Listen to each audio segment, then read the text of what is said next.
I have an NES game recommendation. I found a sure. new NES game. I was watching a cool YouTube video. This guy broke down the 3 eras of NES. Early black box NES, Mario 3, Zelda 1 era, mid NES, and like 1991 on. You know, so like all the late era Kirby's Adventure type style NES. Yeah, during the Super Nintendo era when they were still making games. And I'm like really interested in that era because like the game development became more sophisticated. And he was going like, you know, not a lot of people have played Zen Intergalactic Ninja, but like a lot of people have played the first Turtles game. And he's like, you know, one is better than, they're both Konami games. One is better than the other.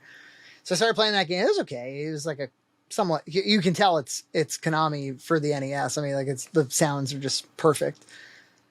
But, YouTube noticed that I was taking notice of a new NES game and they like pushed a different long play on me. They're like, watch this one. It was a game called, well, let's see. It's Shatterhand in North America. And in Japan, it is called, it's like Soul something. Solbrain. Tokkyuu Shirei Solbrain. And yeah, so this predates Power Rangers. This is like, I think 89. And it's totally a Sentai type video game.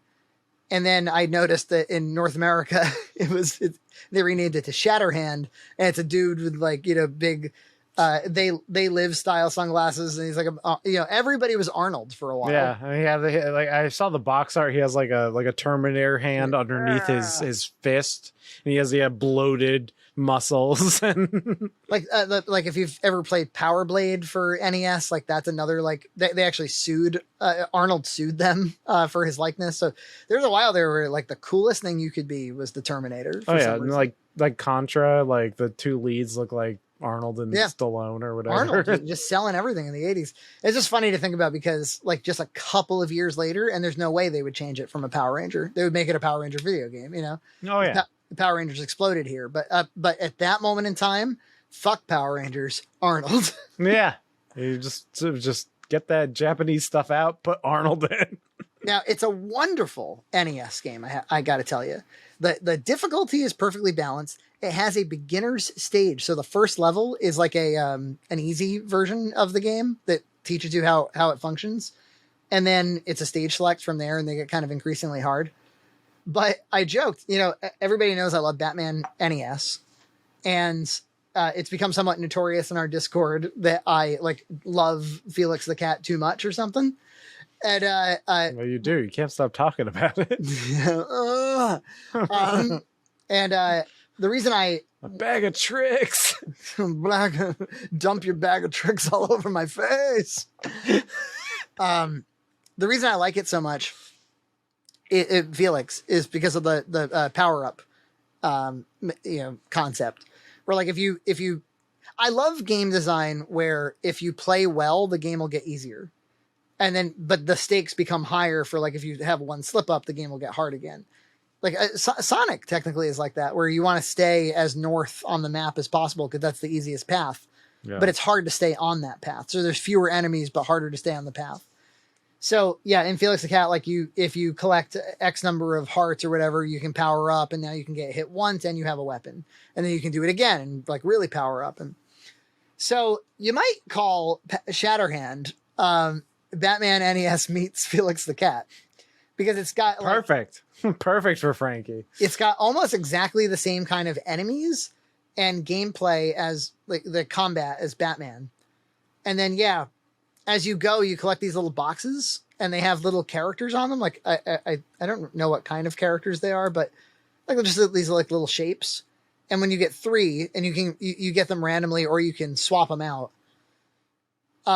you get a power up, and the power up is like a little sidekick that follows you and can either shoot in a certain direction, or, you know, can like slice a sword, but like north of you. So you can like get a different angle on the bad guys.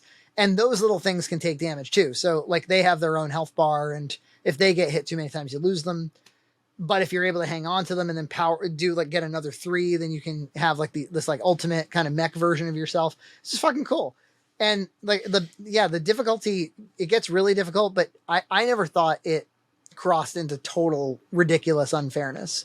Music's great, sound effects are great. I can't believe I've never heard of this game, and I noticed it's like a $100 game on eBay.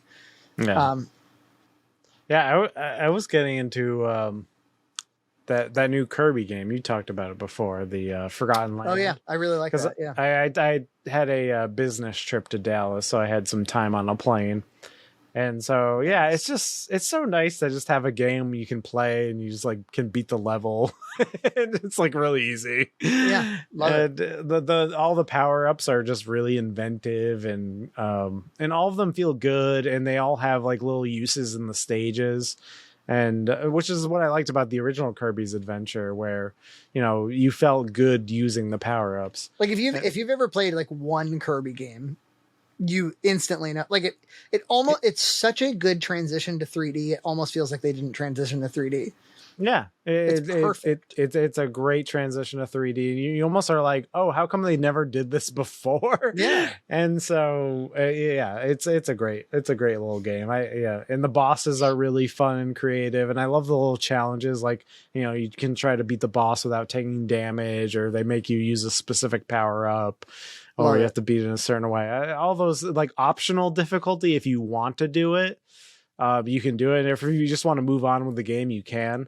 I love that stuff. It's great. It's great dad game. Gloria doesn't generally play like action adventure type games, but like I handed that one to her and it was just intuitive to her. She was just having fun, and like normally she throws the controller if there's a bad guy, but these are like pretty conquerable bad guys. Yeah, and you can upgrade all the power ups. It's really fun. She likes to watch like we get recommended compilations of like every ending for every single Mario game, and we like call out like, oh, that's 3D Land, that's New Super Mario Brothers 3D 2 or whatever. She likes to do that with me, and then they start recommending like every power up you can do in Mario Maker, and she starts watching that. She's like, I didn't know you could do that in Mario Maker. She rushes over to it. She's like, I'm gonna do that in Mario Maker.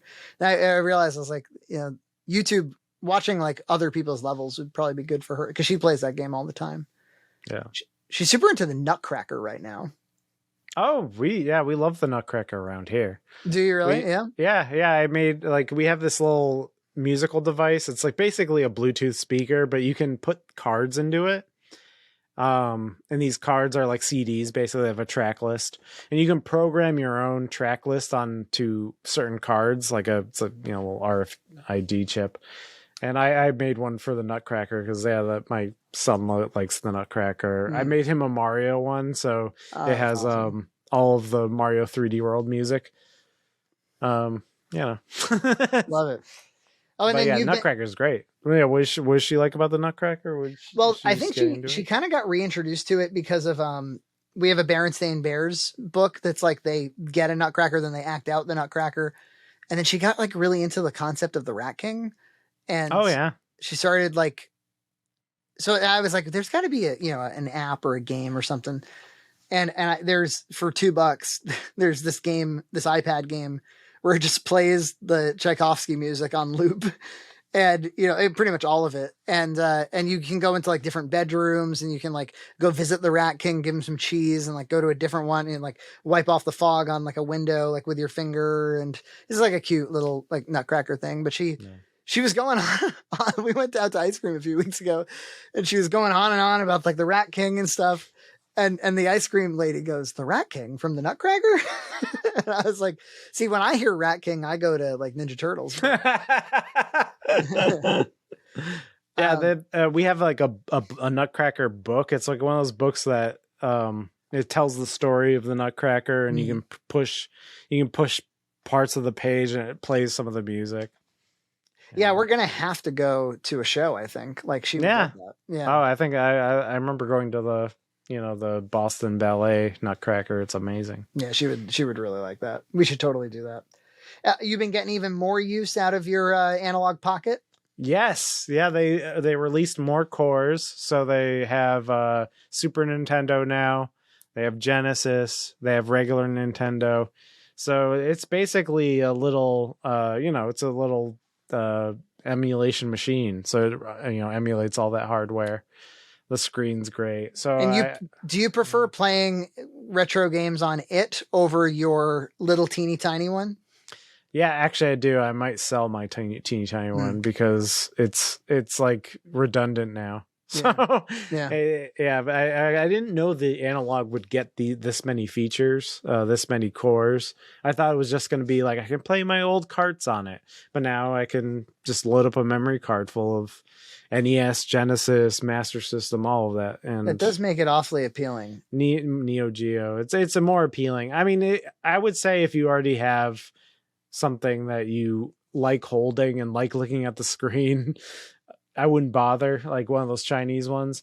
I think that the other one I have is just a little too small, like the screen. Yeah. And I was talking about my eyes, my aged eyes, and I think the screen is just a tad too small. And this screen size is probably as much as my little aged eyes can handle. So. It's $219. And I'm wondering, like, when can you expect to get it? Yeah. Are they like readily available now? I don't know. I don't really know how available they are. Yeah. Maybe they've become more available. I've been seeing like another wave of YouTube videos. I see. Yeah, the great thing about it is really the controls are the 8-bit DOE controls, and then the dock is really nice because it has Bluetooth in it, so you can use a controller, and it looks great on my Samsung Frame TV. So I was thinking about getting like something like a Super Console X, like what you have, but now this kind of supplants it. I can just dock it on that TV, and it's fine. Yeah, I do like the if you're limited to those systems, like why not, right? No. I like the Super Console X for the UI, the arcade games, the Sega CD games, and kind of it scratches that itch. But I don't find myself playing it all that often. Although normally for TV gaming, I do often find myself playing the Super Console X, like just like trying out some new like Capcom beat 'em up from Japan I've never played before or whatever. But there's plenty of that on the Switch too. I was actually thinking about getting building a PC, like a tiny PC. Or getting one of those mini PCs that like Retro Game Core always reviews, and like because I want to emulate 3DS games because my son has been asking about like new Super Mario or Super Mario 3D Land and these other games he hasn't played. But I don't feel like he'll be satisfied if it's on a handheld. Yeah, I feel like he'll want it on a TV. So I want to like figure out a solution where I can play it on a TV. Yeah, much like the Wii, when you emulate 3DS, it looks a lot better. Yeah, and you need like a little more power than all these smaller systems, right? Or Super Console X. So I was like, oh, maybe I'll do something like that, and like that way I can load in maybe even like if it has more power, I could emulate like some Wii U games too, just so you could have like an all-in-one system almost, and then you either that and then the Switch, and then he has all of his Mario games in one. Get your NES remixes on there. Yeah, exactly. Subscribe to Red Cow Entertainment on Patreon for full episodes every other week.